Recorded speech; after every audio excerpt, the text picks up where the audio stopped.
સુરક્ષાના પોલીસ કર્મચારીઓની નિષ્ઠા, સેવા અને સમાજ પ્રત્યેના અમૂલ્ય યોગદાનને સલામ આપતો કર્મભૂષણ એવોર્ડ 2025 સમારોહનું આયોજન અપમૃત્યુ નિવારણ સહાય સંસ્થા દ્વારા રવિવારે પાલ સ્થિત સંજીવ કુમાર ઓડિટોરિયમ ખાતે ભવ્ય રીતે કરવામાં આવ્યું હતું। આ સમારોહમાં ઉપસ્થિત રહેલા નાગરિકો, અધિકારીઓ અને મહાનુભાવોની હાજરીથી કાર્યક્રમમાં દેશભક્તિ અને ગૌરવનું અનોખું વાતાવરણ છવાઈ ગયું હતું। ANIS સંસ્થા દ્વારા દર વર્ષે આયોજિત થતો આ એવોર્ડ સમારોહ સતત ત્રીજા વર્ષે આયોજિત કરવામાં આવ્યો। સુરત સિટી પોલીસના અનેક જાંબાઝ અધિકારીઓ અને જવાનોને બાળકો, મહિલાઓ તથા સામાન્ય નાગરિકોની સુરક્ષા અને સમાજ કલ્યાણ માટે કરેલી વિશિષ્ટ કામગીરી બદલ સન્માન આપવામાં આવ્યું હતું। આ કાર્યક્રમમાં મુખ્ય અતિથિ તરીકે ઉપસ્થિત રહી વેટરન એર માર્શલ પદ્માવતી બંદોપાધ્યાયે પોલીસ કર્મચારીઓની ફરજદારી અને શૌર્યની પ્રશંસા કરતા કહ્યું કે વર્દી પાછળનો દરેક માનવી એક અનલેખાયેલા નાયક છે। આજે સુરતે તેમની પ્રતિભાને માન આપ્યું છે। રાજ્યના ઉપમુખ્યમંત્રી તથા ગૃહમંત્રી હર્ષ સંઘવી, કેન્દ્રીય મંત્રી CR પાટીલ તેમજ પોલીસ કમિશનર અનુપમસિંહ ગહેલોતે પણ ઉપસ્થિત રહી વિજેતાઓને શાબાશી આપી હતી। પોલીસ કમિશનર અનુપમસિંહ ગહેલોતે જણાવ્યું કે સુરક્ષાનું માન વધારતા આવા સન્માન કાર્યક્રમો કર્મચારીઓના મનોબળમાં વધુ ઉર્જા ઉમેરે છે। કાર્યક્રમના સફળ આયોજન પાછળ સંસ્થાના અધ્યક્ષ ગીતા શ્રોફ, કમલેશ જોશી અને નિયતિ વીજની ટીમની મહેનત ઝળહળી ઉઠી છે।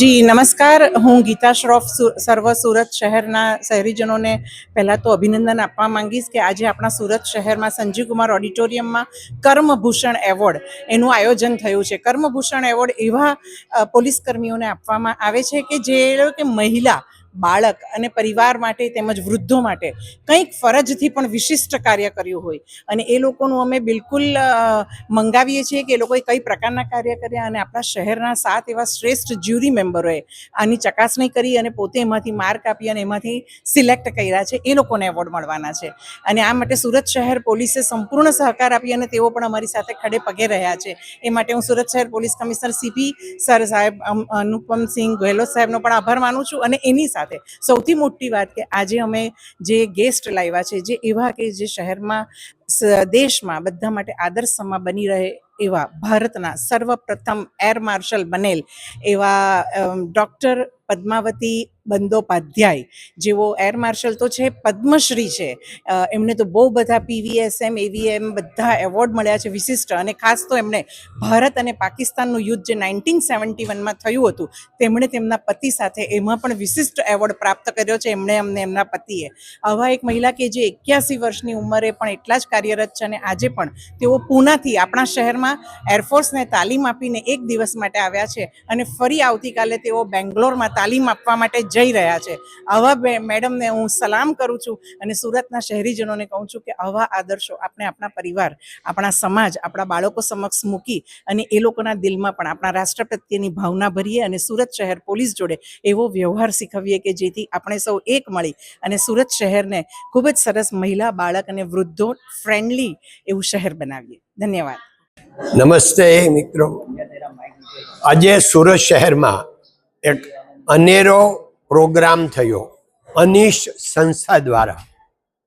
અનીશ એટલે અપમૃત્યુ નિવારણ સહાય, અને આ સંસ્થા ઘણા સમયથી આપણા સુરત શહેરની ચિંતા કરે છે અને સાથે સાથે જે પોલીસ આપણા રક્ષક છે સુરતના, એનું દર વર્ષે સન્માન કરે છે કે જેણે સારું કામ કર્યું હોય। આ બહુ મહત્વનું છે, કારણ કે કોઈ સારું કામ કરે એને બિરદાવીએ એટલે એને તો સારું કામ કરવાની ઈચ્છા થાય જ, પણ એનું જોઈને બીજા પણ પ્રોત્સાહન મળે।